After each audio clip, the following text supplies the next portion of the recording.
The feeds are ever changing, the algorithms are ever changing, which is so annoying. And so it's work just to keep up with the pace.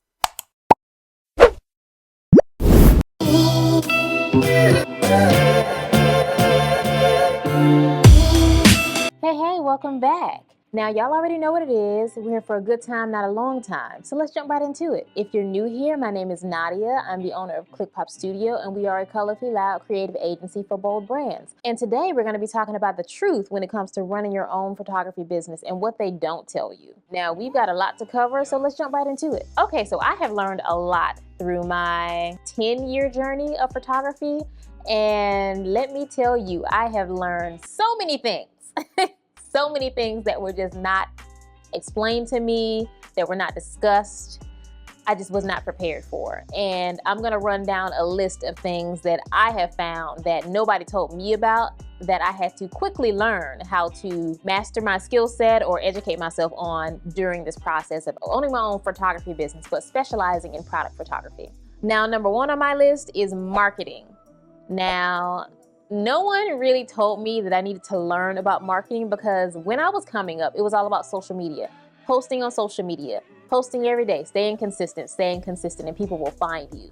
Now, granted, people do find me on social media, and I was on it and in it for so long, and I went so hard at it to where I didn't necessarily need to learn how to market my business. Now, when Instagram and social media hit a big shift over, I would say, the last year and a half, that's when I had to dive head first into learning about marketing my business, learning about cold emailing, researching, finding companies that I want to work with, contacting them, getting on LinkedIn, learning all about like ads. I've still never used ads, but I've been learning more about them, so I may eventually get to it. But marketing within itself is a whole nother job. And if I wanted to invest the money in paying someone else to do that, then I would. I may eventually do that, but I'm someone that loves to learn how to do the thing first before I can delegate that to someone else. Maybe that's a control issue that I have, but I love to learn. But yes, marketing has been a roller coaster for me. I'm still learning all the nuances,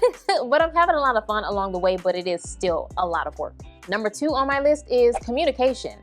Now, communication is not a blanket statement. There are certain ways that you need to learn how to communicate that I have had to learn how to communicate when it came to finding new clients, making clients comfortable, bringing clients on, successfully booking clients. You have to learn how to adapt to specific clients, learn how to pivot, learn how to be patient, learn how to think 2-3 steps ahead so that you can be prepared for any questions or challenges that may come your way. Even if there's something that is a huge rift or huge fork in the road of your process, you need to learn how to communicate drawbacks or delays in project timelines to your clients so that you can keep their trust and confidence in you to do the job, but also communicate in a way that you can give yourself more time if need be to get the job done if things come your way. So that's something I've had to learn over the past few years, and I've successfully been able to execute and maneuver my way through that if need be. Number three on this list is planning. Planning. Now, I am an overthinker, which means that I plan everything. But when it comes to fully planning out a full production for a large shoot, the intricacies and the tediousness of figuring out where every piece of the puzzle goes is a whole ordeal. Now, I, in some ways, enjoy planning things out in that way because I love to create systems, because once I do one thing successfully, I know that I can continue that process so that I can maintain my success in other ways throughout my journey when I'm marketing my business or just working within my business, bringing on new clients. And so that has been very interesting over the past, I would say, few weeks, really finding new ways and developing my planning skill sets with new and interesting projects that have come my way that I was not privy to or used to at the time. So that's also something that comes with the lifestyle of photography. You will be hit with a new challenge that you have never experienced before, but it's up to you to adapt very quickly and pivot and really be able to find a way to execute that. And planning is everything when it comes to those new territories. Okay, so number 4 on my list is something that everybody does, and that is content creation. I did not know how much content creation I would literally have to do just by having my business as a photographer.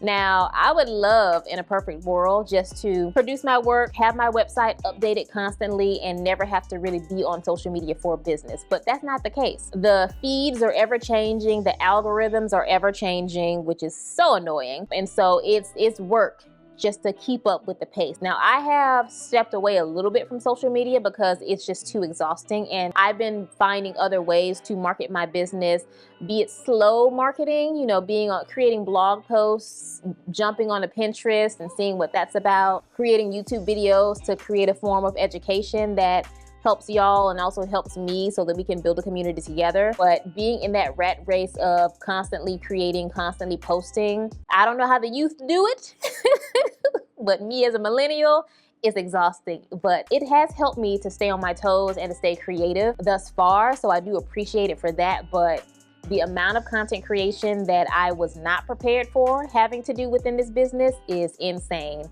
And I don't know if I'll ever be used to it, but it's there. Number 5 on this list is business development. Now, let me tell y'all something. I have spent years developing my business over and over again. I have built and rebuilt my website at least 6 times because there's always something new to tweak. There's always some new process to incorporate or integrate into my already finished process.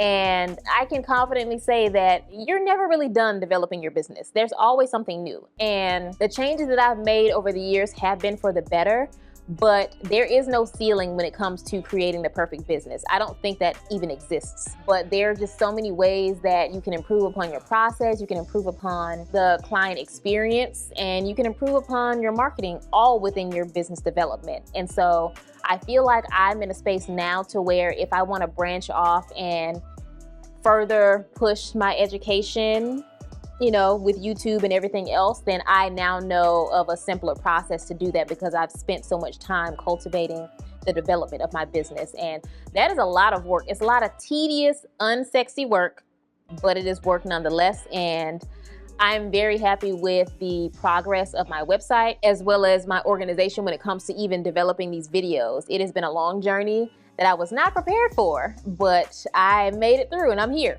I'm still standing, I'm still strong. If y'all understand that reference, y'all my people. If not, you're too young. I'm sorry. Okay, so number 6 on this list, negotiations.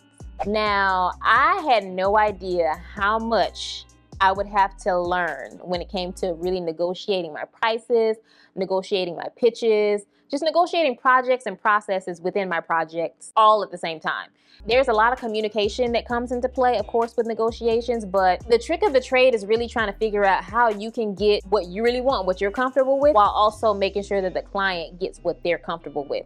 Now, 9 times out of 10, if you can't afford my services right now, there's only so much that I can do for you right now because I am a business and my business needs to make money in order to continue to run. But if you are a client that has a large budget, we can work with that. Depending on our services, if something is a little bit too expensive, we can maneuver things and switch things out to make them a little bit more custom so that the money makes sense for the services that you're looking to have done. It's all about jumping into that dance and finding the right rhythm with your client so that you come out happy and they do as well. Whew, number 7 on my list, and this is something I struggle with still, is having patience.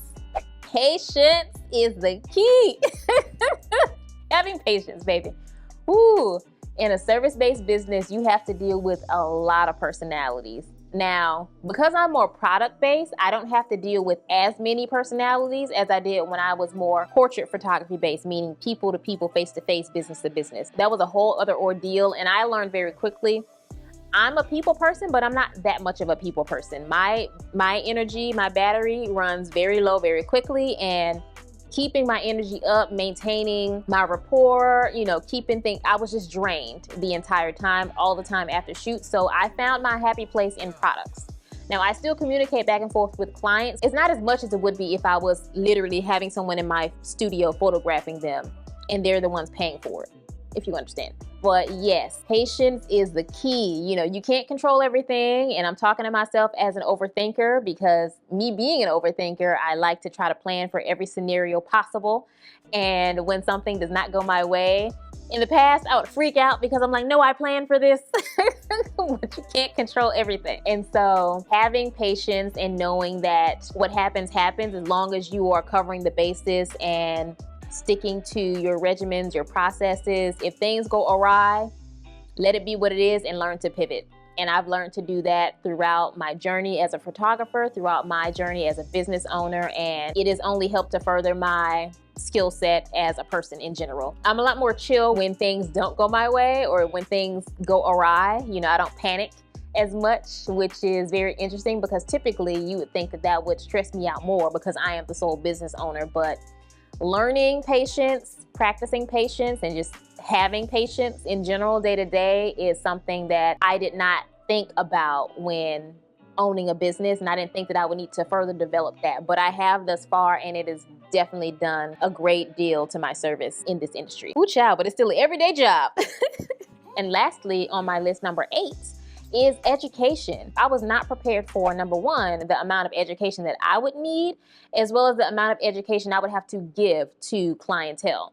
Now, when it comes to product photography, I find myself having to educate my clients all the time, because most of the time they are very new to hiring a product photographer. So they don't know the ins and outs, they don't know the process. And so I have to constantly communicate from A to Z what we will be doing and why my services will benefit my client in certain ways.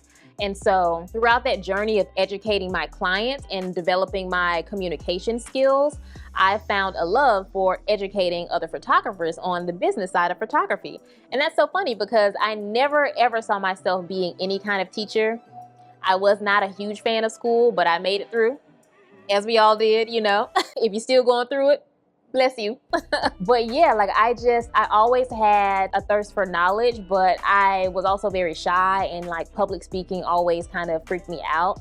But the more that I sit within my business and communicate with clients on a day-to-day basis, the more comfortable I am speaking to a camera to all of you people out there, as well as teaching full-on workshops to other photographers or other business owners when they're interested in learning about what I do, my services, and how I can service them. And so yeah, the education part of this entire list came at a surprise to me, but I'm most happy about it because I found my happy place within the educational realm, which I never thought I would. But yeah, I'm sure I'm missing a few things on this list. It's probably way longer, but these are the things that stood out to me. If you're a photographer out there, no matter what kind you are, let me know in the comments what you were not expecting or what you did not prepare for, what no one told you about when you jumped into the field.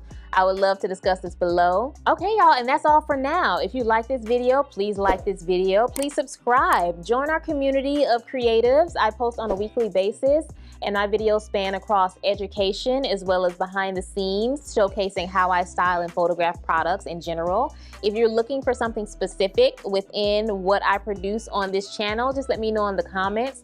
If you're looking for some one-on-one help, some brand consulting, or you want help with further developing your product photography business or photography business in general, hit the description link in my bio. There's a link to my consultation, my website, and showing you everything that I do. And I look forward to talking to y'all in the future. Follow me on my socials down in the description box, and stay tuned for the next video coming soon. And until then, I'll see you next time.